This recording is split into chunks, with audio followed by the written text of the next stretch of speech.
Welcome back to Bleav in Softball. I'm your host, Jenna, and it's only a couple weeks after the college softball season ended, but I still feel like I'm recovering. But at the same time, we haven't had to go without. We went straight into pro softball, and going straight from OKC to Omaha as well has been pretty fun too with the Men's College World Series. So lots to get into today. However you got here today, whether it was an audio podcast platform like Apple, Spotify, etc., or watching on YouTube, thank you. Subscribe and rate if you haven't yet. You can follow us on Instagram and Twitter at Bleav in Softball. That's BLEAV. You can also click the link in our bio on either page or go to shop.bleav.com to purchase merch. 3 shirts available for you, some of our favorite segments, covering our bases, safer out, and catch you soon. All right, let's go through today's batting order. First, we'll be covering our bases. I'll give you some news and call-outs from around the softball world. Then we'll head into today's interview with Gwen Svekis. She has played pro in almost every league, and she's a fellow Pac-12 softball alum and just a pretty cool person. So I'm pretty excited for you to hear it. Then we'll end things with the foul tip of the week, where we share tips to help us get better. All right, let's get started. Covering our bases.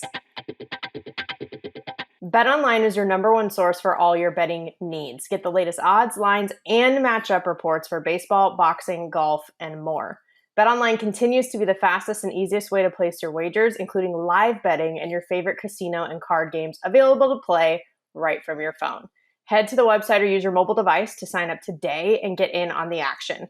Remember to use the promo code BLEAV, that's BLEAV, for your 50% welcome bonus on your first deposit. BetOnline, where the game starts. And in a lot of ways, first, we're going to talk about college softball. In a lot of ways, it feels like it just started and that the offseason just started, but there are so many changes already, just like updates left and right. It feels like players transferring, coaches making moves, and just some things that were in motion before the World Series was even over. And I think, there's so many transfers in this day and age, it's hard to not notice. And I want to talk about just a couple of examples of some trends that I'm seeing in the transfer process. So obviously some of the biggest news to come out of this process is Jordy Bahl going to Nebraska. And she said it, she was open about it, that she's transferring to be closer to home. She got those 2 natties at OU, and she was a huge part of that. But she wants to go home closer to where she's from in Nebraska and make an impact locally. I will say there has been a trend of top talent coming from different regions in the first place, especially pitching. Obviously, Jordy coming from the small town Nebraska scene, Elena Vaughter from Kansas City, Nigel Kennedy from Topeka. If people transfer, we have been seeing sometimes when they choose those paths that they actually end up going closer to wherever it is that they were from in the first place. It's not everybody, but that is a trend that we're starting to see. And I think it's important to note that with Jordy, her decision is what's best for her, but it can definitely also affect the big picture. That's the kind of player that she is. So this can be a catalyst, not just for the Huskers, but for softball in the state of Nebraska as a whole, in the Midwest, the Great Plains areas, the Big Ten, etc. Because the more exposure that you see in those areas, little girls going to Nebraska games, seeing Jordy play and pitch, the more local talent development there also ends up being, because there's also more information sharing and more attention and visibility that happens in those local spots. So, in the transfer portal, the rich can often get richer, but in this case, it feels a little bit different. And I think it's safe to say I would claim that this might be the biggest individual decision to affect the growth of the game since Monica Abbott went to the SEC. Leaving California to go to Tennessee in a time when the Pac-10 back then conference was so dominant changed the face of college softball. And we might see a similar type of shift from a generational player like Jordy. So that's one type of example, transferring closer to home, but also a lot of grad transfers. And Elena Vaughter enters the portal, from my alma mater at Stanford. This is an interesting trend too, because you'll see people get the degree, they have mostly a full experience because you still got the 4 years in and you got the degree academically. And maybe in this case, you're then looking for a master's program that you're interested in, or you're looking to maybe expand your experience, your network, your brand even in a new place because you got the experience out of that first place. And then, of course, there also is, the option to be closer to home. Sometimes people make that decision. Calling these transfer examples out, by the way, isn't to discredit or diminish other decisions. It's just to highlight these specific trends. that we're seeing in a sea of these decisions being made. Because COVID eligibility obviously affects this too. I mean, that's the case with Elena Vottor. This would be her 5th year, and she would be making a change in this case because she has that extra year of eligibility, not because it was extra, but because of the COVID year in 2020 that was taken away from her as a freshman. I will point out too that the 2024 season will be the last season where people are exercising that COVID year, because these are the ones who were freshmen in 2020 or would have been freshmen. Now they're going to be 5th years in 2024. So this cycle, this part of the process, it might be a little less of a factor now. Like, I'm very glad that these players were able to have this eligibility to make up for 2020. Absolutely. You want to give them the chance to play. But I'm also looking forward to a little bit that it won't be as much of a direct factor on these rosters. And I think it's going to be really interesting to see what Oklahoma City looks like just a year from now. And second, on that note, I want to give a little love to Omaha as well. And I appreciate that it is becoming more and more mainstream to call this the Men's College World Series and not just the College World Series. Because yes, baseball isn't the default. You know, there's a men's version, there's a women's version. And I think that we see in the Omaha experience, you kind of feel that special energy that we look forward to in Oklahoma City. And it's what we like about it. And Karen Johns said it in the last episode, you know, there's no bad days in the College World Series. And I think that applies to both. And I also personally have been able to call games for the Stanford baseball program as well for several years. And to see them go to Omaha and the softball team go to Oklahoma City in the same year was freaking awesome. Like, there's no other way to describe it. You know, 3 years in a row going to Omaha for baseball, and you see the talent that's there, like Quinn Matthews, the senior pitcher, and the stories that come along with it. You know, him throwing 156 pitches in the complete game win over Texas in Game 3 of Super Regionals. But then it's this devastating end for the Longhorns because 4 of their fielders lose the ball in the lights to allow it to drop, and then it ends up being a walk-off. Like, these are the types of stories. That's the agony and the glory of sports. It's why we play. I mean, we don't want those types of things to happen. I'm not saying that, but I'm just saying that the ups and downs that go with it are what make the difference. And I think Jessica Allister talks about how special collegiate athletics are in that way. I think we feel that with baseball too. And head coach David Esker at Stanford, also an alum at his alma mater. And I like how connected he is actually even with softball. He really appreciates and respects it. You know, a lot of the softball girls there work clinics with him. They're part of a coaching group together, him and Kelly Inouye Perez from UCLA. And I think that's exciting just to see those kinds of connections with 2 of the greatest in their respective sports at the collegiate level. And, you know, he always agrees to chat with me at the beginning of every season and give me insight for when we are doing the broadcasts and covering the team. So I just wanted to give that love, not only to Stanford baseball, but just the counterparts to our college softball scene. And I have to call out, by the way, the classic moment. I hope that people saw it already on social media, but if you didn't, during a lightning delay, David Esker himself did get in line for a hot dog at the concession stand in Omaha. And he was ordering food, not just for him, but for his staff and for other people as well. And I just feel like it's a great example of how down to earth he is. And it just feels like, you know, that's national treasure status right there. And while the Women's College World Series ratings may have been beating the Men's College World Series ratings in recent times, we love a good collab as well. So third, we said it. College is special, but so is pro softball. And like we talked about last week, both AUX and WPF are underway this summer. You can see some differentiators too at the pro level. Like when you go straight from watching college softball into the pro level, you can see it, and that there are clear reasons why these players who do go pro make it that far. There's just this certain precision that you see in pro ball. It's crisp, it's decisive, it's confident, and, you know, little things too, like AUX is using the safety base at first base, you know, so you see some of these little differences. But at the end of the day, I mean, so many of our favorite players in college not only still play, but they've actually gotten even better as they've gone from rookies to veterans in the pro scene. Like, they are still there. And the best way to support this, to remind everybody, is to watch. So to recap on how you can do that, again, the WPF, you can get the Dugout Pass that gives you live access to games plus archived highlights from the 2022 exhibition year and the 2023 draft as well. So you can get that on wprofastpitch.com, or a link in their social media bios on their profiles. Then with AUX, they're on the ESPN platforms as they've been for the last several seasons of AU. It could be on ESPNU, could be 2, could be Plus, but they will be there. Like, it will be ready for you to consume. And we're going to get more into this today and just the type of support that we can give. And to bring it home, just keeping it simple, it's officially summer now, and it's still a great time for the diamond sports. So someone who's really an expert on this is today's guest. So let's head into the interview. She is an Athletes Unlimited OG, Japanese Pro League player for the Toda Medics, Team USA member for the WBSC World Cup this summer, All-American Oregon alum, and 2018 NFCA National Catcher of the Year, Gwen Svekis. Gwen, I'm excited to have you. Yes, Jenna, me too. I'm stoked about this. We were playing a little bit of message tag, and I'm happy we're finally getting it done. Yeah, I guess we were just playing catch, over Instagram, whatever.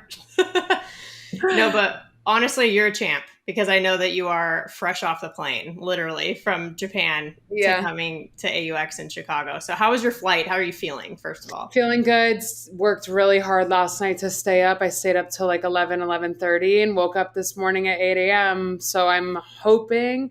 We were told that going east to west is a lot harder than going west to east. So I'm wondering if I'm going to get hit with it here soon, but so far, fingers crossed, knock on wood, I'm feeling pretty decent. That's good. You're running on adrenaline. You get to, first you're playing, now you're going to play in, which is pretty cool too. Yeah, exactly. I feel like I've been very impressed just with the time zone difference and all of that too, with how plugged in you've been, at least on Twitter, with like postseason and obviously the start of AUX and all of that stuff. Yeah, it was really convenient. Like a lot of the games fell on my off days, or they'd be going when I get up in the morning. In Japan, I get up at like 5:36 every day because the sun rises at 4:30 in the morning. So I just sleep with the blinds open and wake up ready to go. And so I just like watch the games before practice is actually super convenient and really nice for the last like couple weeks I was there. Well, that's nice. I mean, it's nice you got to watch softball. I don't know if I wish you having to wake up that early on you, but the softball part's good. So no problem with it. Well, that's good. That's good. What did you think of the college season this year? I didn't watch a ton of the regular season. I mostly just watched postseason because it was a lot easier to access on ESPN when I was in Japan. But yeah, it's just like really interesting what's happened in the world of like transferring in NIL because it's really changed the landscape of some of the teams and like watching. I mean, Oklahoma's a beast team and I'm really happy for them, but it's like really interesting. I was watching the super regionals and I was sitting there thinking like Oklahoma might literally roll their way to a championship right now, which is really interesting, but it was fun to watch. The Ducks had a great year, which I love. I loved following Stanford. Like I think the Pac-12 made a real punch this year, and I'm such a Pac-12 backer. I'm such a back the pack girl, so I loved watching that little run. Go Card, right? Yes, thank you. Yes, love this. Favorite guest that was really already. I'm hopeful. I'm hopeful for some of these young players coming up. Like Nigeria is like one of the coolest players I've watched in a really long time. So I'm like stoked to follow her career. And like watching people like Kat Sandercock close out their career was really nice. So it was a great year, competitive, but like, I don't know. I'm like, I love what Oklahoma's done with their program. I think that they're great players, but I just am like waiting for the pot to stir a little bit, hopefully. Yeah, I get that. I get that for sure. I mean, I'm with you, obviously a back the pack kind of girl as well. So we're on the same page. So I'm like, yeah, you might be my favorite guest automatically. We're like 2 minutes in, but we'll call it here. No, but I think that's so fun, right? I mean, we all love watching it. Like one of my favorite things actually, especially during postseason, is seeing like pro players like you or just former college players give their takes on Twitter.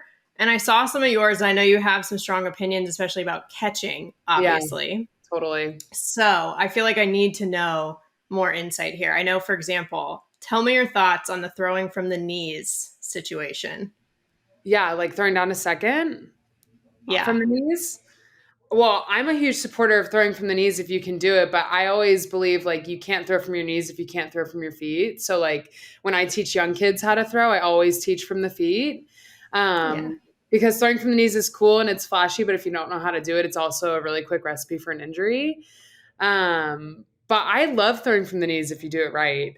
The things I have Yeah. issues with are like strike three, throwing the ball up to the moon. Like that bothers me a lot. That's a hot take from me. And the thing that I really don't like that I feel like is like really taking over softball right now is like catching with a knee down. Mm. And it's like this thing, I think it's coming from the MLB. I'm not positive, but like I always think like an MLB guy is 40 years old and like can probably not even get in a squat. So like it's fine if he puts his knee down. Also, his pitcher is so precise that he's hitting a spot on a dime. So like he can put his knee down. Even at AU, like I feel like it's okay a little bit more to me if someone in the pro world puts their knee down because like you're probably with a battery mate that you know and that can hit a spot where it's supposed to be. But like it really, really drives me nuts when I see catchers collegiately and younger like drop to a knee to frame a ball because I just think it's like not the best way to do it. That is something that I'll go to battle with anyone on. So like I have no problem openly sharing that. And if anyone wants to chat about it, like happy to do so.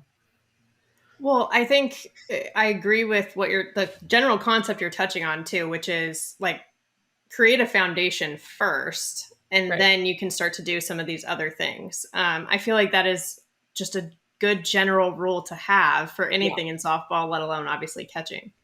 Yes, absolutely. Like the foundation is most important. Whenever I give lessons camps, I always do everything slow and like super intentional first because to me, if like you can't control your body movements correctly going at 50 mile or 50% speed, then what makes you think you can control your body movements going 100%? So, and when adrenaline's pumping and pressure's on and those kinds of things. So I am a firm believer of like really solid foundation, really solid mechanics, and then you can sort of like tailor it to your game from there. Yeah. Well, I feel like you're an authority that we should listen to also. So, especially the young ones listening, right? Like this Yeah. is in terms of like building themselves up if they want to continue to play. Yeah, definitely.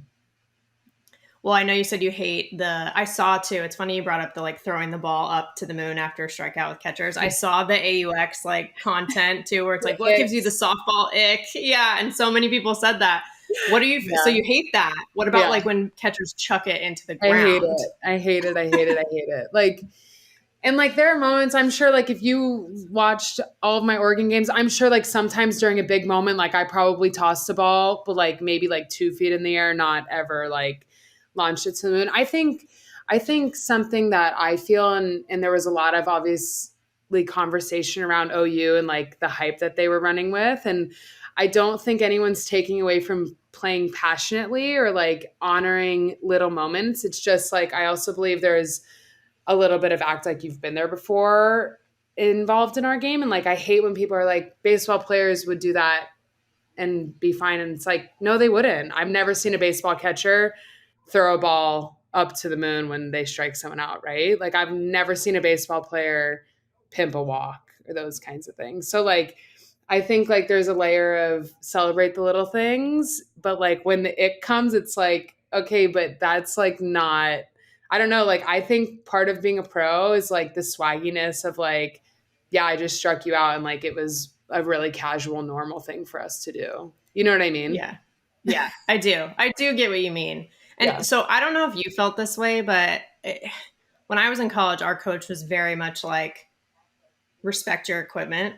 Yes. So like with bats, even we wouldn't even really chuck them on the ground. We'd like toss them to each other, for Same. example. So for me, I felt similarly where I was like, I didn't mind the passion about getting walked, especially in a big situation, whatever. Yeah. But the throwing the bat in the ground was more because I was like, oh, I was so like beat into me to not do that with any equipment. Could have been Yeah. your glove, could be whatever.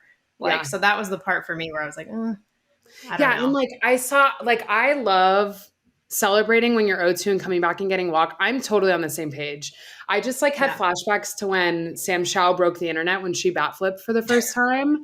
And it was like the craziest thing ever, right? And like it was like a whole debate on should she do that, should she not do that? And then like to see like bat flips just casually happening left and right now on things that aren't even home runs is just like crazy to me, because Sam Shaw literally broke the internet once upon a time, and at least she like tanked the ball to do it. You know what I mean? Yeah. So true. And then you've played with her now in AU too. I feel like from like other guests that have been on the show, like I think Sam Fisher had said she's not a big bat flip person. And she's like, I talked to her about it. And I also like, we can still be friends too, you know, like just because we have different opinions. Of course. Yeah. Of course. Yeah. For sure. And I love the way Sam Shaw like plays her game, and she's unapologetically her, and like it's great. I'm all for it. So shout out to you, Sam Shaw. Well, yeah, right. Because that's the other thing too, is I think we get in all of these debates and it's like something cannot be for me, or you could be like, that's not my cup of tea. But it doesn't mean that like, oh my, I'm saying no one else should ever do this ever. Course, you know, like of course. I just feel like it's like, and like listen, like at the end of the day, who has multiple natty rings and who doesn't? They have multiple natty rings and I don't. So like do your thing. You know what I mean? Yeah. I'm with you. I'm with you with that. Oh man. But it's been so fun to watch you, even after the Pac-12 days, you know, like in your pro career, because you've done so many different things. Like I was thinking, like getting ready for this conversation, I was like, oh my gosh, you know, you were one of the OGs with Athletes Unlimited, obviously. But you played in the MPF before that, obviously just got back from Japan, you know, now the WPF exists as well, like in this whole pro softball scene. So I guess I would just ask you, like, how would you describe the current state of pro softball?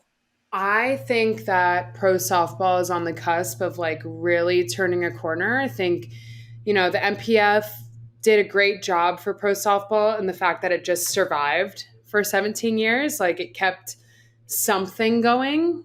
And I loved being a part of the MPF for like the experience that it was. Like I originally, when I got drafted, I was like, oh, I guess I'll go. Like I'm going to grad school.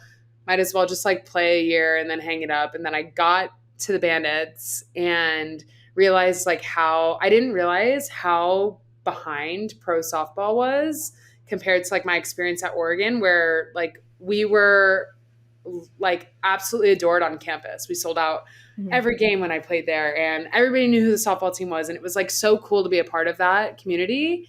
And so when I got to the Bandits and it just like wasn't at that level, it was just shocking to me. And it like lit this fire that made me want to stay in the game and like really try to have an impact. And that could have been like just me playing as long as I can and doing what Kelly Kretschmann and Megan Wiggins and Kat and Taylor Edwards and Vic Hayward and all these, you know, older players have done, which is just like stick it out and play as long as you can so that the next generation has an opportunity. And I think what we're seeing in softball is like those opportunities are starting to grow, which is amazing. AU, I think, came at the best time because the MPF folded during COVID. And I think AU gave us an opportunity to not only play, but also like took us to the next level of growth. And like we were being paid more and we got the ESPN contract, and, you know, it like started to sort of like shift the tide of the pro world, where you started to hear that college kids wanted to play pro, not just like, oh, maybe I'll just like play a season and go. It's like, no, like I want to play professionally. And so like to hear that is amazing. And then Japan is a whole different bucket of awesomeness because you can actually make a full livable wage out there. But unfortunately, not everyone can do it, / it's a hard decision to make to go uproot your life and go play over there. But now with the WPF, like I'm hopeful for a world where players will get to be full-time players, whether that's playing in Japan and then the WPF and then AU and then like, you know, whatever combination that looks like. I think there's like a potential here for us to be able to be full-time pros.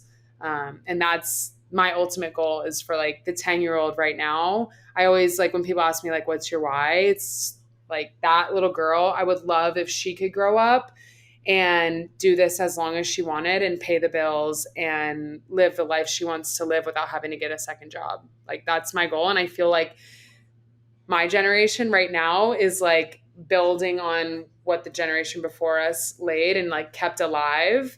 And now we're starting to feel like there's some actual upward movement, upward trajectory. So I'm hopeful, and we'll see. I think the best is yet to come, and and we're just going to continue to grow, I think. This reminds me of something I think I saw you post at some point on social media where you're like, am I ever going to be able to give back everything that this game gave me? Maybe not, but what I can do is keep pushing forward the way that people have done before you, to your point. And it's so much easier said than done, though. Like, it sounds really nice, but I remember even at the end of the first season of AU when Kat was like, I'm going to challenge all of you younger ones, like, keep playing, because you're able to do it now, even because of the people that you mentioned, Megan Wiggins, Kat herself, all those people who kept going. But totally. you know, it's one of my pet peeves, though, when it's during the World Series. I love that we get like so many new fans. I feel like every year it's awesome.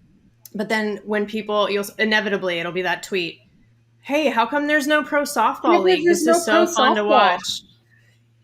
And you're just like, oh, cringe, you know? Like, sucks. And it's like so crazy because I feel like, well, first of all, AU has like a TV spot, like we have the ad going through postseason. So like if you're watching, it feels like you should naturally be seeing that, you know? Right. And like I feel like the social media presence among the pro players, and maybe these people are just stuck on different sides of social media, but like I feel like it's impossible to not know that there's pro softball at this point, especially if you're a softball fan. Like, I don't know. It's like if you follow any of these guys on social media, you'll see that they're a pro still. So I don't understand how that inevitably happens. But like you said, it always does every year without fail. It's like, can't believe this is so entertaining. Can't believe there's no pro league. And it's like, I don't understand how you just like stop following. Like if you love something, how do you just stop following along afterward? That's something that always shocked me, was like, we've proven that softball is a sport that people love to watch. The NCAA has proven that. All the institutions and the postseason and the World Series has proven that. I think the World Series is like number 3 postseason watch behind men's and women's basketball and like football or something like that. And Bleav it's number 4. At least it was when AU started. I'm not sure if it's changed, but I just like can't, I've never been able to understand. It's like part of my whole mission is like, how does that not translate to the pro world? Like, the big players are still playing. So like, how are you not wanting to seek out those games? It's been such a conundrum for me my whole career. I mean, you and the whole softball community, right? Like, I feel like that's something that we're all constantly like, well, we want to grow the game. We want to figure out how to build that bridge. But I think AU has been really unique in that way, to your point, like being on ESPN right after the College World Series right now for AUX at least. And then later on this summer for AU Champion Series. Like the content is also funny. Like I feel like AU's done an outstanding job, like with that piece of the puzzle too. Yeah, our content is crazy. They're so good. But you were like also working on the other side at one point at AU, right? Like not just as a player. Yep. So before I got my contract to play in Japan, I worked for 3 years, like on the operations side, you know, like in the front office of AU. And that was always my goal. Like when I was in the MPF, I was like, I want to get in this and like work behind the scenes and like try to grow it to reach the next level. And then AU came around and I was part of that original group that flew out to New York to meet John and Jonathan and like start this journey and start AU, which is just amazing. And then right before our first season, I had just finished grad school and I reached out and was like, hey, this is what I want to do. Like, I want to be more involved. And so went through the interview process, got hired on. My role was manager of player care and coordination. So I like basically was like a director of operations that you would see in a school. So worked on flights, worked on hotels, worked on like connecting the players to the admin. And it was such a cool role. I loved it. And then, but I just like couldn't say no. Japan was my dream since I started playing pro ball. So like I could never say no to that opportunity. But so I've since stepped away, but I was on both sides of it for 3 years there. And it was like really, really cool to be in those conversations and listen to the business meetings and like hear the challenges that like you maybe kind of understand as a player, but you don't really understand how much work and how much goes into growing a pro women's sports league until you're in those conversations. Well, I think AU is unique with how involved the athletes are anyway, but then your situation on top of it, you were even more involved, like as involved as you could really be, basically. And so that must have been a cool feeling just of, to your point, you're like, well, we hope at least that at one point people can be full-time players, but like you got that, even if that was an added aspect to the playing, you still, it was like Athletes Unlimited was your, I don't know, core thing. Yeah. You didn't have to like bounce around as much. Yeah. It was super cool. And I just like every time AU succeeds or grows, I just feel so much pride because I was a player that was so involved. Like and obviously like there are a million people that are so involved, but I think something really crazy about AU is that we have players involved in almost all of the decisions. And it's just so rewarding to feel like my voice is heard from people who maybe like they're great at business, but they trust me in softball and they trust like what I believe would help grow my sport, and that's not just me. It's for all the PECs that have been involved. It's for all the sports. It's, we have working groups for everything you could possibly imagine. There's an athlete involved. And I just think that's so special and so cool because that's not the case most of the time. I think in any sports world, I think in any world, like we are the product, we are the entertainment. And so like to know that they value how we feel and what we want portrayed and created is like next level professionalism in my opinion. Even in like office type settings, I think at least over the years, it's I've worked some tech jobs as well, and it's like you learn that some of the best leaders are actually really good at just surrounding themselves with the best people. Like, oh, I'm surrounding myself with someone who's an expert in this, and then I'll surround myself with another expert in that, and they trust those people, and that's what you're saying. You're the softball expert, right? You and the other PEC members and whoever, and you actually have that ownership. And I feel like it makes employees, like there are studies that literally show you too, like in any setting, like you're more productive, you're happier, you'll probably stick around longer, all of those things. Yep.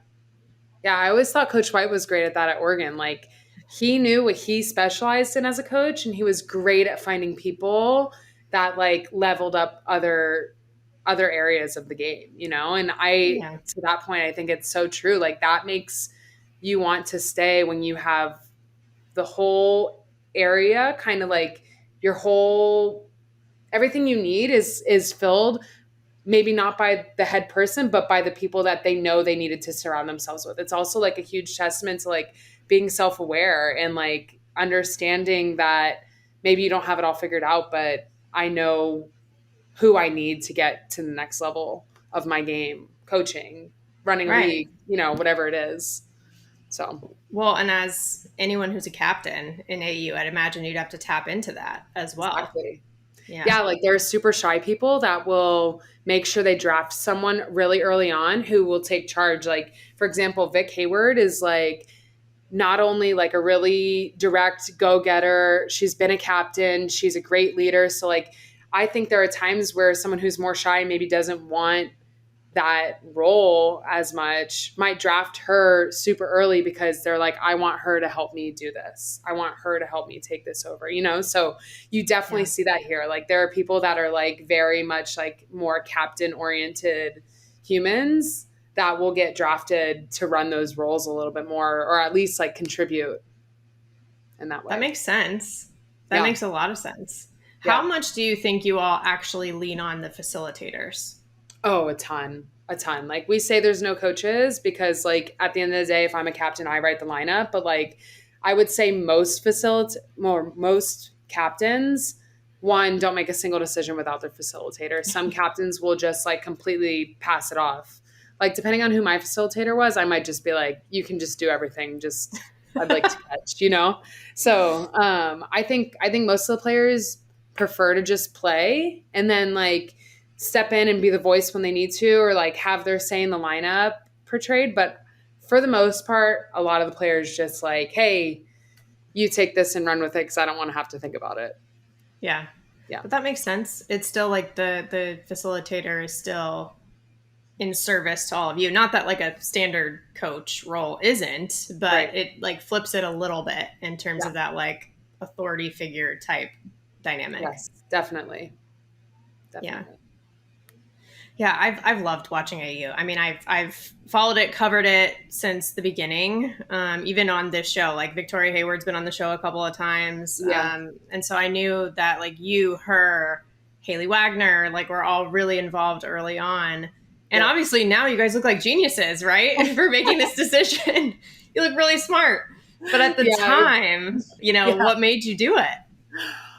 Well, it was crazy. I remember exactly where I was when Sherry called me. I was at a cafe in Bloomington, Indiana, drinking a vanilla latte outside, and it was like freezing.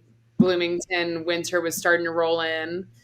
And Sherry Kemp called me, and at the time, like I just knew Sherry as the MPF commissioner. Like I had never had a relationship with her, had really many conversations with her at this point.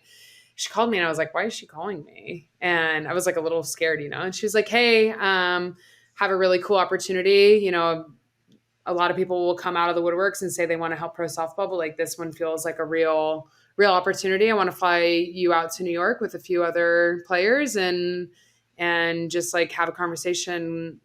And she didn't tell us much about it.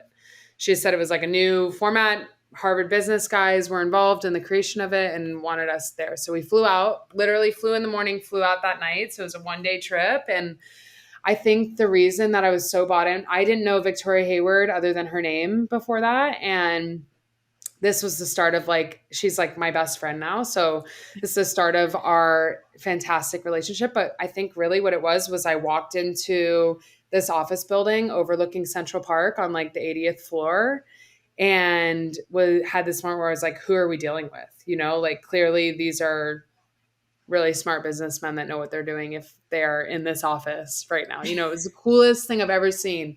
The conference room we sat in had a full view of Central Park. And so like listening to them talk about the research they had developed and talk about their plan and how they wanted to change things and talk about how like sports in general are changing with fantasy sports being involved and how much betting has taken over the sports industry. It was just like so intelligent and so thought out that it felt impossible to not buy into it. And so we left the meeting and it was really fruitful conversation. At the time, I think we were like basically being interviewed. They were kind of like deciding what sport they wanted to go with. And I didn't think we knew that at the time. And so Vic and I were walking through Central Park. Haley was there too, but Vic and I just had a moment where we looked at each other and we were like, hey, you want to just like buy in like 100% to this? And she was like, yeah, let's do it. And so we just sort of like dove in head first and gave all of our time and attention into this project basically at the time. And I think we were really two great people to be involved because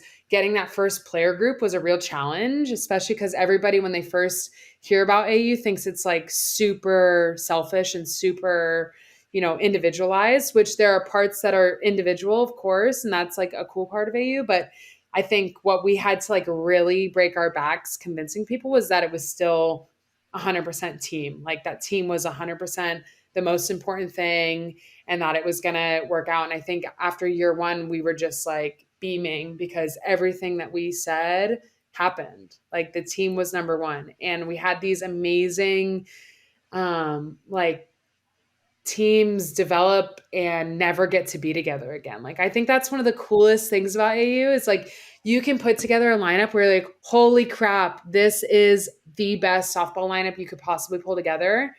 And then it'll never exist again. And you have like a new set of people you're playing with. And I just think that that's one of the most unique and special things. Like there are people that I would have never played an inning with that I've gotten to just spend so much time with on and off the field. And I think like we're just one crazy giant player group. We're really one team that gets broken up every week and just gets to play with new people. So I think that's something that after year one made like it was so easy to buy in after that because experiment like totally passed. But it's so cool to be a part of the original. I can't believe we're about to enter our fourth like official season.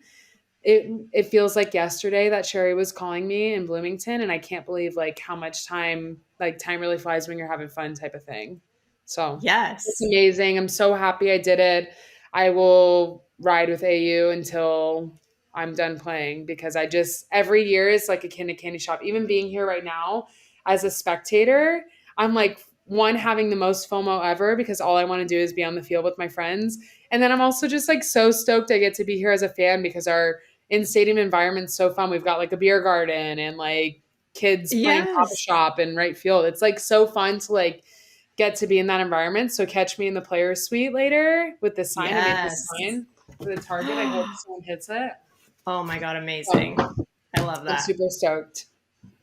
That's awesome. And I totally can relate in somewhat, like slightly different, but I'm used to being like in the press box, for example, during games. But at the World Series this year, during Stanford games at least, I went into the stands and I like got to have the full experience. And I agree Amazing. with you. It's just like so nice. I mean, of course we love what we do, right? But it's Yep. just so nice to have that experience. And I think it's like a nice reminder too. You're like, wow, yeah, I'm very much reminded of why I care about Exactly. this. Yeah. Exactly. And like why softball's so fun in the first place. It's so cool.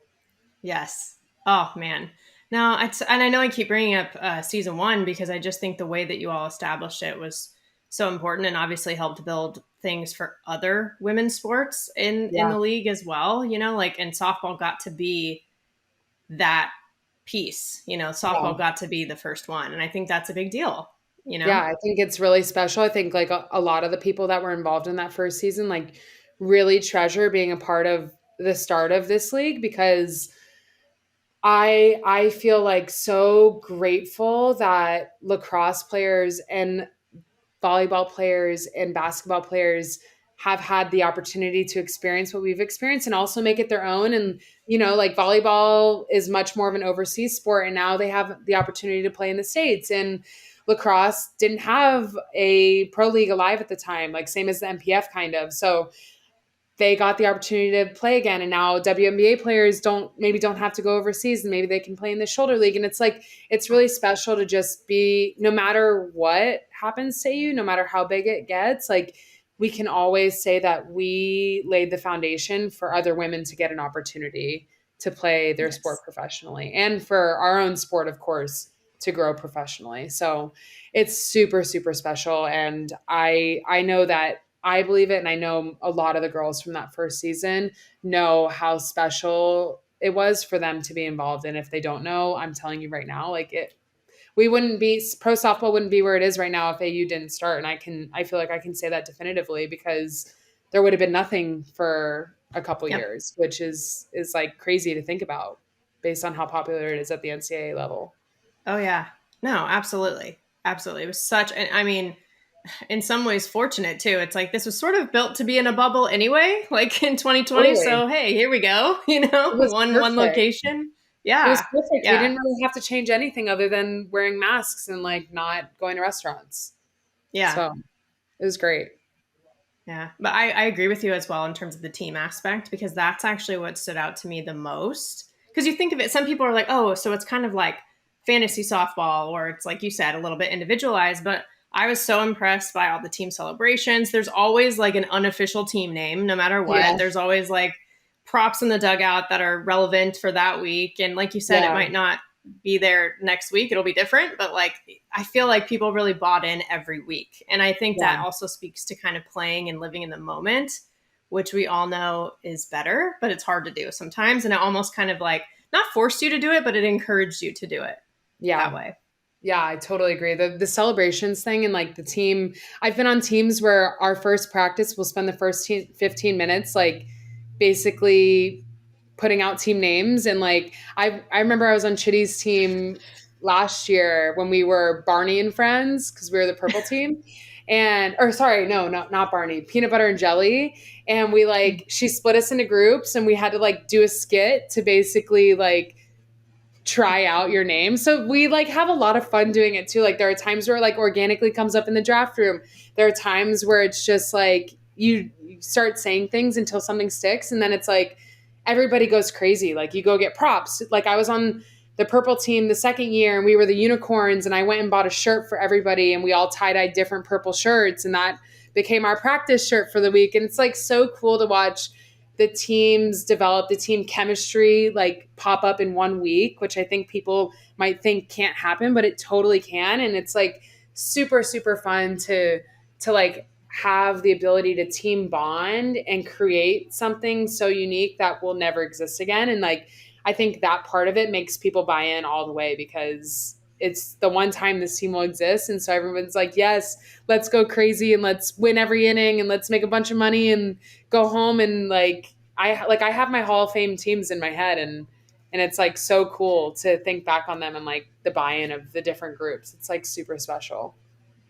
I have to say, I do think you being a part of that first initial group probably influenced that in a lot of ways, not just in the fun ways that you're talking about, which of course are amazing, but also, I mean, you were really great even from season one in building those relationships, even though it is sort of that individual point system and all of that stuff. But like, obviously, you and Kat were very locked in together. But not even just that, I feel like the next season or like moving forward, you also built some relationships with like Alicia Ocasio, like, and you sort of had some of that consistency. And I'm not surprised because I feel like catchers, the great ones, are good at that, right? Like you have to be. But I think that has been like you've been a great example of how that can exist in this type of environment. Thanks so much. Yeah, that's actually something that I really take a lot of pride in. So first season I caught Kat most of the time. Second season I caught Lily most of the time. Third season I caught Denim the most of the time. And they all had like very successful years, which is completely on them. But I love just sort of like I feel like I've had a very unique AU experience in that I actually haven't been thrown into the fire with a bunch of different pitchers. And like I've really and I think that's part of why I care so much about honing in on relationships is because like I like getting to the point where someone trusts me and I trust them to a point where maybe we don't even need to pitch call. And like, I know what's coming and you know what I want. And we've talked about game plans and we've, had success in certain ways enough where we know what our sweet spot is and where we thrive. So I love getting to that spot. When I, like year one, I was super passionate about getting in with some of the older girls and like really trying to get in the back pockets of some of the real like highly professional pitchers. And now I feel it's so interesting because now I like love day one of championship series. I love catching rookies and like sort of giving them my 2 cents and seeing what their pitches do and those kinds of things. So that's something I really love doing now as I get older is like sort of like kind of reverse it and try to give back to some of the younger pitchers and help them understand like what the transition is like being a pro. So it's something I really treasure. Like that's one of the reasons I love being a catcher is because it just like lends itself so well to relationship building, which is like one of my superpowers as a human being. So I really appreciate that you notice it. I really appreciate it like when people here notice it, but it's so much more than me. It's the whole league is like so bought into it. Every Monday we call it Margarita Monday because we just like stay at the dome and we like drink and have a good time and like hang out and like have our own little team bonding session with all of us. And it's so fun. It's developed so much. Jess Burrows started that one. Our first year, she was like, hey, why don't we hang out at the field longer after the games? And everybody did. And now every Monday since it's stuck. And then another huge shout out is Jesse Warren. So 2 FSU people, which is pretty funny and not shocking because Lonnie Alameda is like relationship builder 101. But Jesse Warren also like took something from FSU and brought it to AU and it's called Gate. And I guess every practice at FSU, they have this moment where people just like you get to go around and share anything on your chest or like play like it ranges. It's like fun games to like really serious story time. And she brought that to AU. So like before every practice, before every game, a team will like get together and there's like a prompt. So there's anything from like rock, paper, scissor, championship where everybody's just going until there's one person left, all the way to like, why do you play softball? What's important about you leaving your legacy? Like, sharing things that are really deep and personal too. So I think that's really special too, because what we found is it's so much, everybody here is talented. Like you can put together a roster and it's going to be a good roster. So the teams that do the best are usually the teams that like really have learned to care about each other and given some personality and like gotten to know each other beyond the field. Those are usually the teams that like erupt and have amazing weekends. I love that you brought that up. I think it was the beginning of last season, I want to say in 2022, that I had Lonnie Alameda on the show. And there's some background connection there too, because a lot of the older Stanford alums played for her when she was an assistant at Stanford before she made her way out to Florida State. And so I'd only heard great things, but she talked about like, I think she called it like, or referred to it as like walking through the gate or something. And I'm just thinking about that now and how this is one of the cool things about our sport too, is how those things transcend, like that started in Tallahassee and now we're talking about it in the context of AU, like it's just such a cool aspect. Yeah. And like, it'll never leave AU. It's like such a special integrated part of how we play now. And And it makes so much sense why FSU is the way they are and why they always like find a way to succeed, even when maybe they don't have their best stuff. Like FSU is one of those gritty teams that always fights like with and for each other. And it's something that I love because I feel like I understand it a lot more now. Whereas when I was in college, I was like, how is this team finding a way? Like, it's so annoying, you know?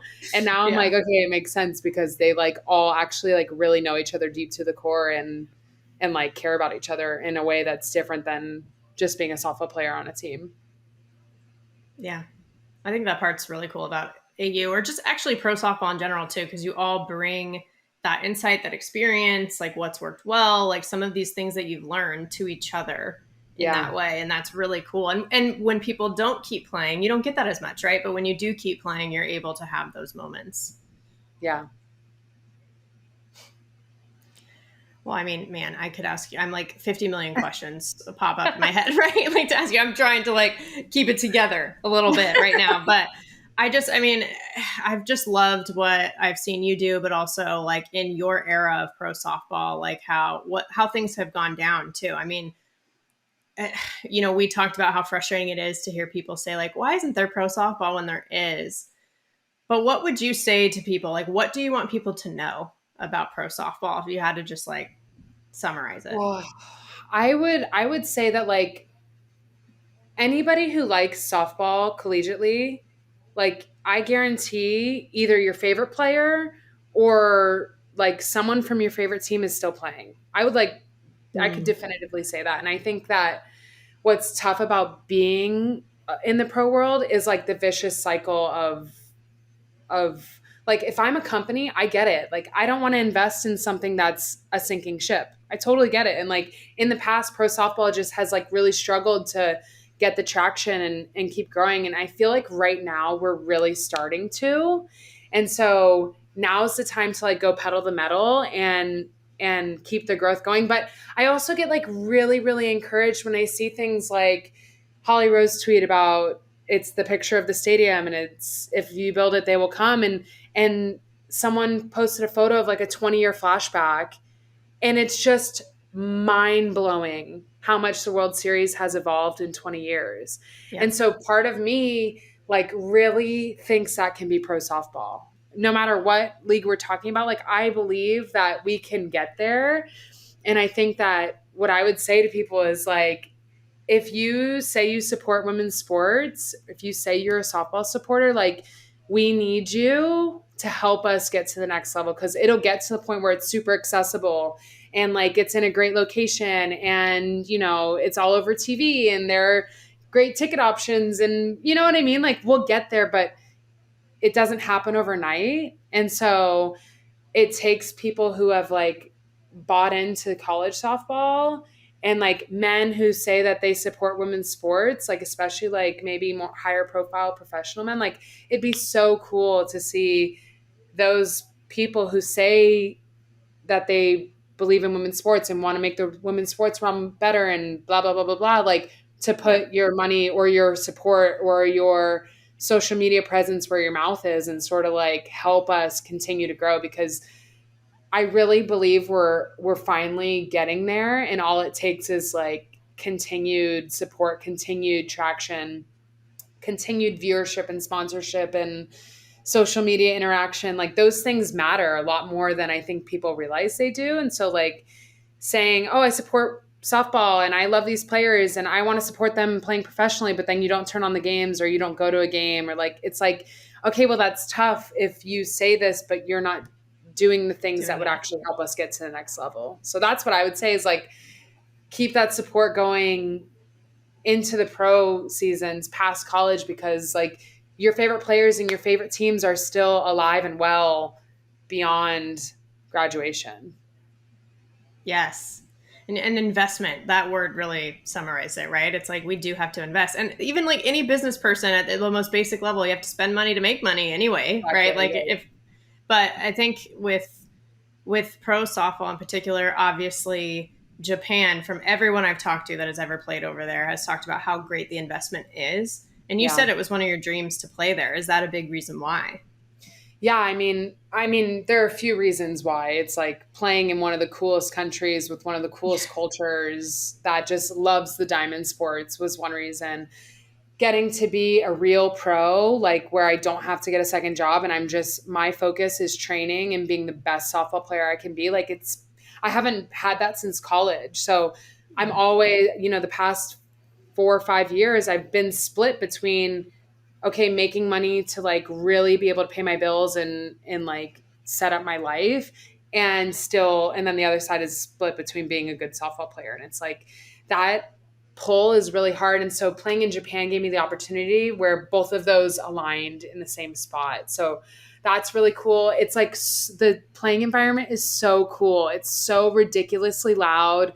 They play your walk-up song the entire at bat. It never shuts off. So your walk-up song is just playing, which I love. At first I was like, wait, is that going to be annoying? And then I'm like in a 2-1 count and my hard rock Metallica song still going. And I feel like a total badass, right? Like so cool. The fans are so invested. I've never had like, it's a different kind of fandom where it's like you are a celebrity, you are a pro softball player, and they just like are so excited to meet you and talk to you and get your autograph, which is like super special. They'll like follow the bus to our practice field and like come over with a poster board and ask you to sign it, which is just so cool. And then learning that softball can transcend a language barrier has also been so special. Like I can barely speak with my teammates, and I've learned some Japanese and they've learned some English, which is also super special. But the fact that I can have a conversation with you just through playing ball is like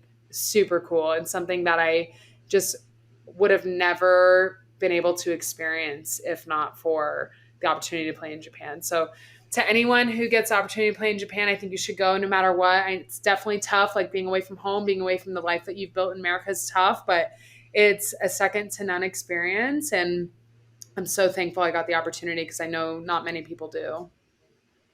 I've literally only heard these types of good things about the experience too. And I wish that, for many reasons, but one of the reasons, wishing that COVID wasn't such a factor in the 2020 Olympics, 2021 Olympics in Tokyo, because it would have been such a great showcase for exactly what you're talking about.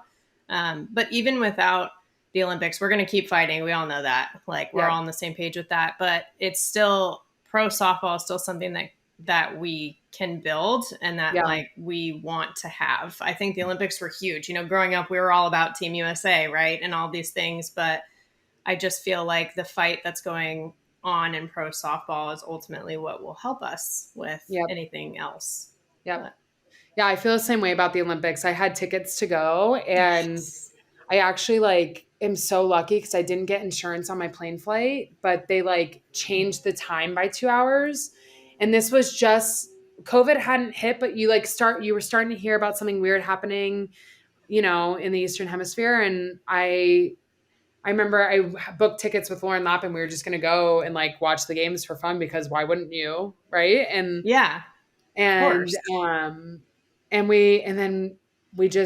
had the opportunity to refund it because they changed the flight time. And we were like, you know what, let's just refund it and see what happens. And then we can rebook. And then COVID hit and everything got canceled. And all the airlines were like, you're out of luck, too bad, so sad. So it's really lucky that it got refunded. But I feel the same way because Japan is the coolest experience for the diamond sports. It's so special. And and the Japanese team is so their Olympic team and all of them are of course dispersed across the pro league. They play the game so intentionally and they respect so much.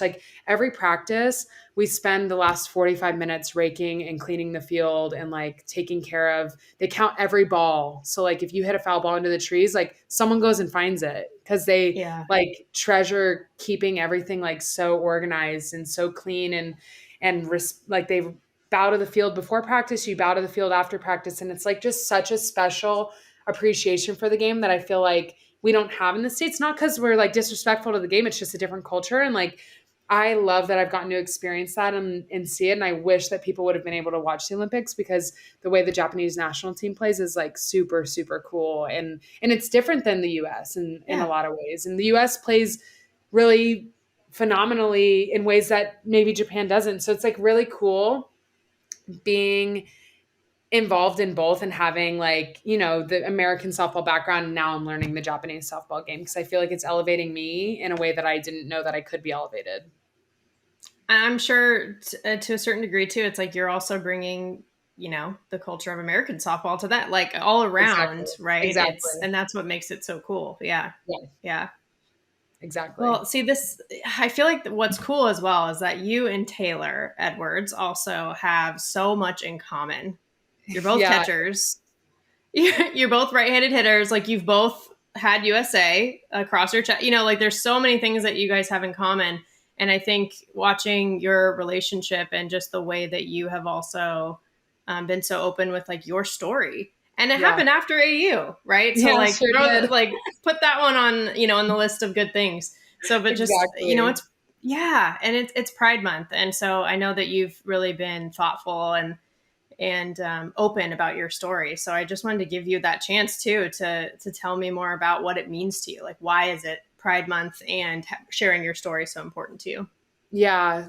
So that's such a loaded question and I appreciate it and I love it. But to me, it's so special because when I was growing up, I've known that I've been in love with women since I was 12. Like it's not been a secret to me. But I was in environments where I never felt, and these are environments like partially created by society and the people around you, and then partially created by like my own thoughts and in my own brain being mean to me because of like the way that people just casually talk in conversation. So you're making assumptions about how they might feel about something without knowing one way or another, right? And so I just never had someone that was out and proud and like I looked up to and like was in a healthy relationship.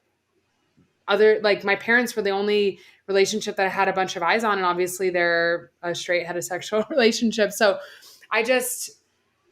I think it's really important to share my story now because there was so long in my life where I was like tucked deep in the closet and like never intended to come out, never intended to live an open life. Like I just thought I was going to marry a man and move on with my life and it not be a thing. And so when I met Taylor was the first partner I was with where I was like, I love this human so much that it's not fair to her for it to be anything but like blasted to the world. So I made a decision really quickly that I was going to come out, and I came out to my parents during AU, and it was like I was like hyperventilating, crying, and they were like, yeah, honey, we've known since you were like 12 or 13. Like, I'm so happy you feel comfortable talking to us. And so there's so many conversations, and all my closest friends were nothing but supportive. And I know that that's a really privileged experience and everybody does not have that. So I like totally recognize that.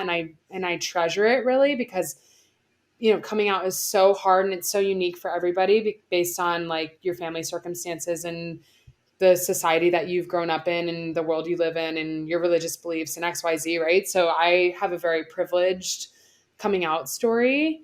But it was still insanely hard. And so I feel a lot of responsibility to be that visible person with my little platform that I do have, which is obviously not massive, but it's still like a little slice of the world.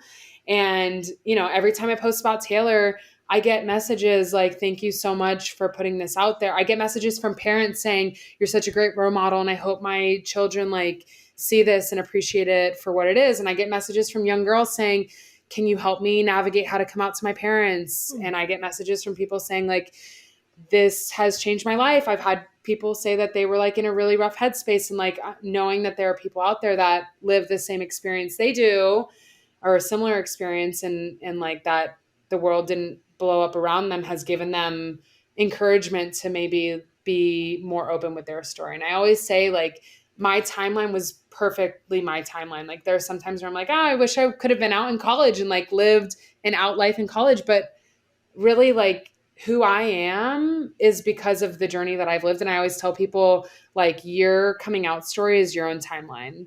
I remember when I first came out, there were people that were like offended that I didn't tell them sooner. And I'm like, hey, listen, like, it's not really about you. Like it's about me. And when I was ready to do it and like has nothing to do with you, like me not telling you is not a you thing. It's a me thing. So I always tell people like coming out is your own timeline. And that can be when you're 12, 16, it can be when you're 40. And no matter what it is, like living your truth is the best thing you could ever do. And like, I love that I don't have to hide anything about myself anymore. I am like full open book. Who I am on social media is who I am in person. And like, I love that about me because I know that whether it's one person or 100 people, I've made a difference in someone's life. And to me, that is enough for me. So I'm going to continue sharing my story and talking about Pride and Pride Month. Like, I think some people get it twisted and like, why do you need a month to like celebrate your sexuality? It's like, no, it's a month to be like, hey, listen, this is who I am and I support this person and there's allyship involved in it. And it's like,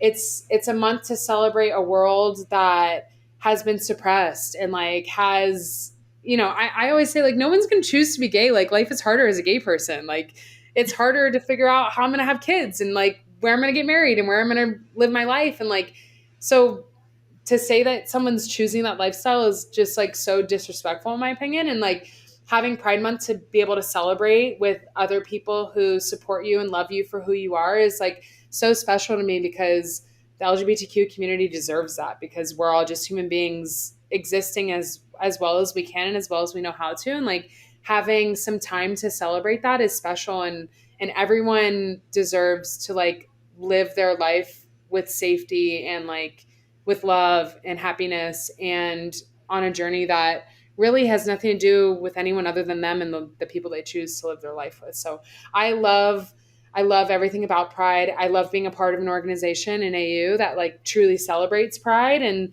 celebrates us as players in partnerships and like just like the organizations we care about and those things. Like being a part of AU has been second to none in that department where I am truly free to be the person I am and love the way I do and talk about my relationship openly without worrying about, if I'm going to be cut from the team or like if maybe they're not going to talk about me on social media because I'm out or like maybe, I have a sign for Taylor today and I'm like super stoked hoping it gets on ESPN because I just think it's like such an awesome opportunity to celebrate a strong couple. And we have so many strong out women in professional sports across all of our sports at AU. So it's like really special to be able to watch that all be celebrated across our platform. So I appreciate you asking it. I kind of rambled and I hope I even answered your question, but the bottom line is like, I will always be out and proud because 12-year-old me just wanted and needed that so badly and didn't have it. And I just like refused to not be authentic for maybe someone else that maybe needs that and searches for it everywhere. No, I do not consider this rambling, by the way. I consider this sharing your story, which was the point, right? That's what we're talking about is your openness for sharing it. And I appreciate that. And from what you've shared today and also what you've shared kind of in general on social media and things, it does seem like the LGBTQ community within softball, within AU, within sports, your experience has been a positive one, at least overall. And I think that that's nice to hear. And it's something that I don't know if we talk about much or enough maybe in the softball community. And it's part of it, Yeah, it is part of it. And it's important to talk about because there are different layers. Like we have nights at AU where we all get together and we just talk about like a general topic, and LGBTQ night is one of the most special nights for me because you see like Halo gets up there and talks about the intersection of being a gay woman and her faith, which I think is really strong and important for someone to talk about. And then I can get up there and talk about my story, and Lily gets up there and talks about her story. And it's like really special to have so many visible women who live in like different environments and have had different experiences talk about what it is to be an openly gay human. And it's just like super, super special. And it's, like you said, not talked about enough. So I appreciate you asking. Yeah. And I also want to know, like I said before, you and Taylor have a lot in common. You're both catchers, both right-handed hitters, all those things. Do you guys ever have like softball debates or like, what are those conversations like? Do you disagree on some things? Do you agree on most things? We agree on most things. I think it's like really special to have someone who plays your position at the same level, if not better than you, because we are just like always bouncing ideas off each other. And like Taylor and I love the pitch calling conversation. Like that is something we geek out on. And we geek out on like the knee down conversation. We geek out on like the development of young kids. And I think for the most part, we are very aligned, which is nice. But Taylor and I are also like insanely different catchers. Like I'm very boisterous and loud and like I'm talking to the pitcher throughout the whole game. Taylor's like very quiet, general, like I got your back, I'm your rock type of thing. So like it's also interesting because there are some pitchers that love throwing to me and there are some pitchers that love throwing to Taylor. And so that's a fun conversation too. And we're never on the same team because we're both someone that people like throwing to. So that's also really fun because we never have to like, we're never like directly competing for the spot, but we're always competing against each other, which is also like really, really fun and competitive and fruitful. Like when she's up, like I want to strike her out more than anyone. And she feels the same way about me. Like it's like a fun little puzzle game that we like to play. So it's really special. I think it's really cool to be with someone who's so elite in the same world that I am because we just get to grow and get better together. And like training together is so fun and it's like super healthy. It's never combative or anything like that. It's just all goodness. And I love talking about softball and she like doesn't really care to talk about softball that much. So it's like really nice balance in that way too. But yeah, we're like really similar in terms of like our experiences and like who we are on paper. And then we're really different when it comes to like who we are outwardly in terms of like with our friends and those things. Like I'm a social butterfly and she's like sit back and observe and like chill and hang out, you know? And so we're like way different about it too, but we both love having a good time and we love playing the game and continuing to grow it and get better and better as we get older. I think that's a cool part about any kind of relationship, honestly, is like, you know, different personalities and learning from each other and growing with each other. And I always think it's really cool. I remember actually asking, I had Anissa Urtez on the show and I remember asking her like, so when you play in the Olympics casually against your fiance, you know, how so cool. Yeah. How cool is that? A, yeah, that's number one. So B, cool. I was like, how competitive? And she's like, oh yeah, no, we both want to win. And I'm like, of course, because you know, that's who you guys are, right? Yes, like at your core. So I love that. Exactly. That's amazing. Okay. Before we wrap up, I have one more question about this, which is you're a Duck. Yep. Taylor was a Husker. Yep. If you two were ever to go to an Oregon and Nebraska game, where would you sit? Would you sit together? How would you dress? Like, what would the plan be? Well, we've gone to a Nebraska football game together and I wore all Duck gear and it was like Nebraska versus Iowa State or something. Like it was like had nothing to do with Oregon. I will always wear Oregon gear if Oregon's involved. I did rep some Nebraska gear when we lived in Omaha. And I think that if Oregon played Nebraska, first of all, that would be a dream come true. And I would absolutely make sure we were at that game. So if Coach Ravel or Coach Lombardi want to make that happen, I'm all in. You'll have 2 alumni there. But she would wear Husker gear. I would wear Duck gear. We would talk a bunch of crap to each other for sure. Probably make a bet on the game if that's legal. Maybe we would just like on dinner or something.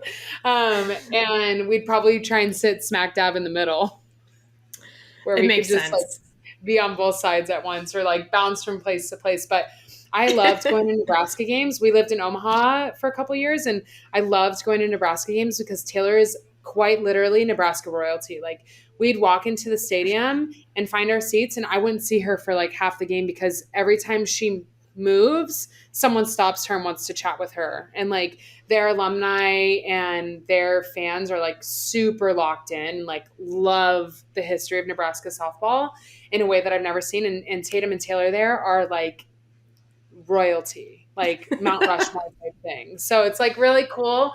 I loved going to a place where everybody just loves Taylor because I think she deserves to be uplifted and celebrated that way all the time. And so being in that environment, and she's super shy and like, you know, really low key about it. And I'm like, yeah, that's Taylor Edwards. Oh my God. So great.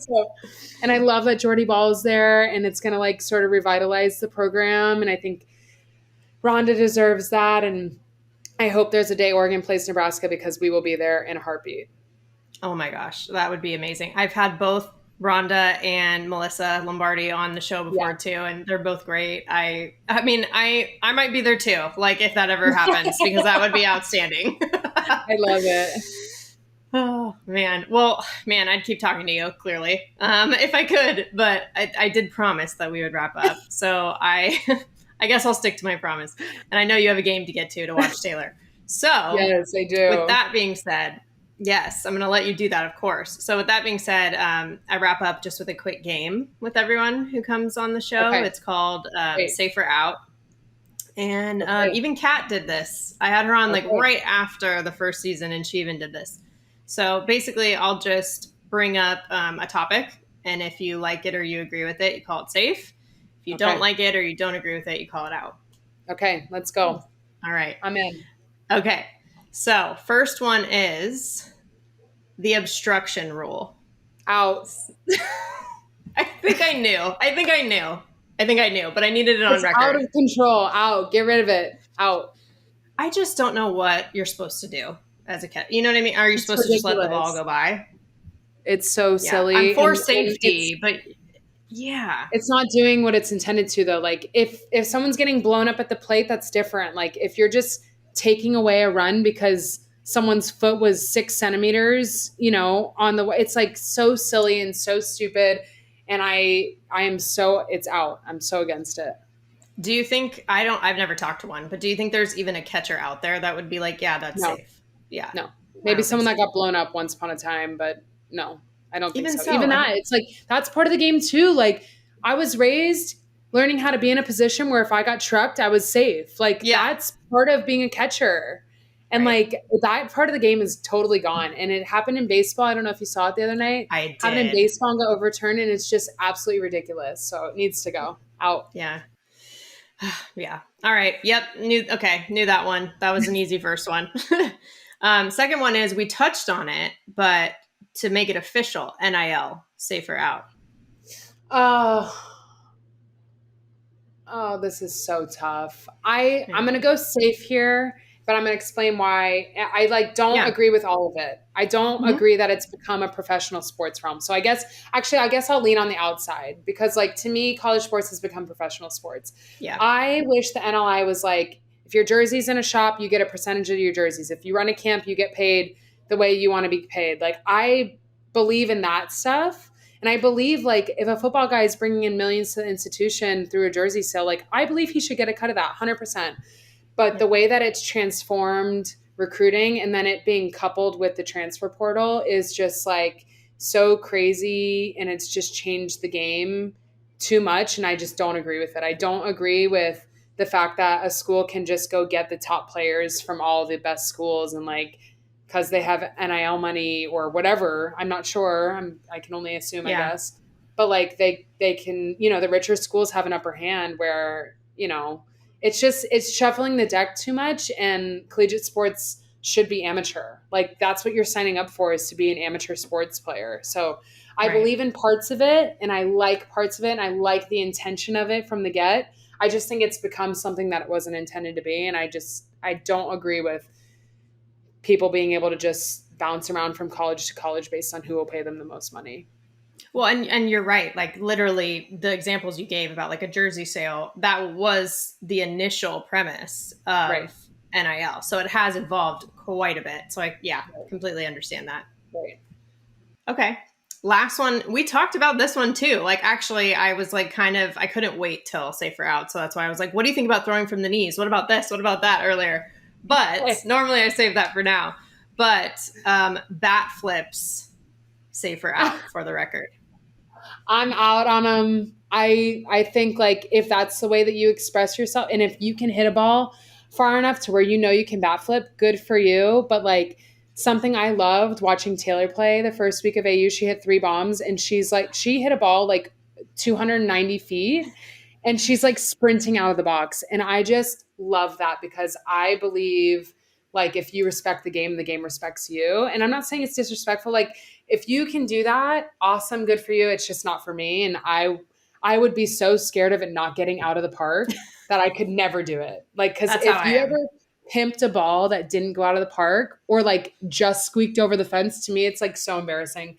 And as a catcher, depending on the pimp and depending on the ball, I'm not going to lie, I want one in your hip next step at. There are times where someone's pimped a home run so hard and I'm behind the plate that I'm just furious. And if you want to talk about what baseball players would do, they would nail you your next step at if you did something crazy. So I'm against the bat flip personally, but I do think people that do it and do it with respect and humility still in their way they play, I'm for it. I mean, that's what we were saying earlier, right? Like you can say something's not for me, but like other people do your thing, like that's allowed. Like both things can exist. But it is funny you say that. There have been some, you wouldn't be surprised by this at all, but some people who have come on the show, especially pitchers, like Daniel Laurie was like, yeah, expect one in the ribs, I'm the like same. I have the same thought process. And I'm like, I mean, I I think would have loved catching DL assume for that risk. Yeah. Oh yeah. Oh man, that would have been awesome to watch. Well, yeah, I totally agree. I'm the same thought process. And I was raised by men's players, and like Coach White is a men's player. So I just learned a lot about like unwritten things in the men's game, and like same thing you watch in baseball, like that's part of the baseball game too. And I wish it was part of the softball game, but I also know that like in the women's sports realm, it wouldn't be respected and portrayed the same way as it is in the men's game. So I get it not being a part of it, but I'm the same way. I'm like, listen, you do something like that, you better have your Evo shield on next, AB, because if I have the right pitcher on the mound, it's coming at you.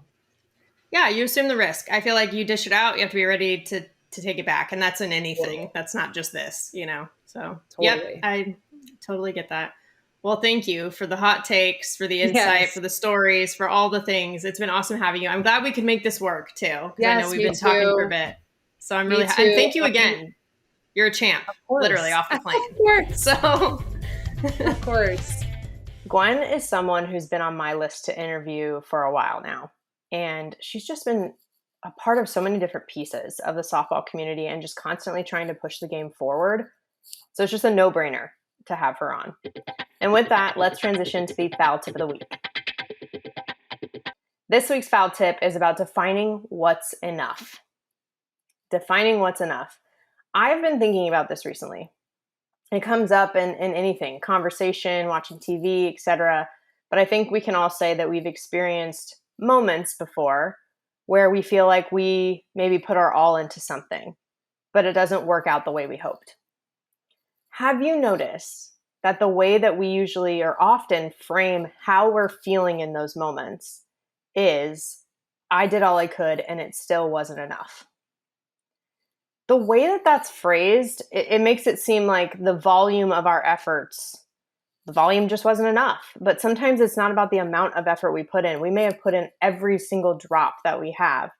Maybe it's the kind of effort, like how people talk about working smarter, not harder sometimes. Or it could just be the fact that nothing's guaranteed. Like you put the work in to give yourself the best chance, but there is no guarantee of any type of result. Patty Gasso talked about the idea of not being result-oriented in the Women's College World Series. This is kind of what she means. So I don't like the implication that we're not doing enough, because it can make us feel like we are not enough. And we could feel this way whether it's softball, work, school, relationships, anything that you work hard on. So I think it's important for us to rethink what enough actually is, because we are enough. So that's it. Redefine what's enough. That's the foul tip of the week. You've been listening to Bleav in Softball, part of Bleav Network and presented by BetOnline. The show is available anywhere you get your podcasts, wherever you listen, including Bleav.com and YouTube too. Subscribe to the show, rate the show, and if you liked it, write a review for it.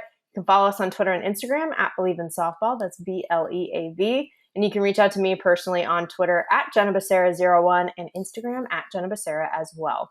Thank you for tuning in, and catch you soon.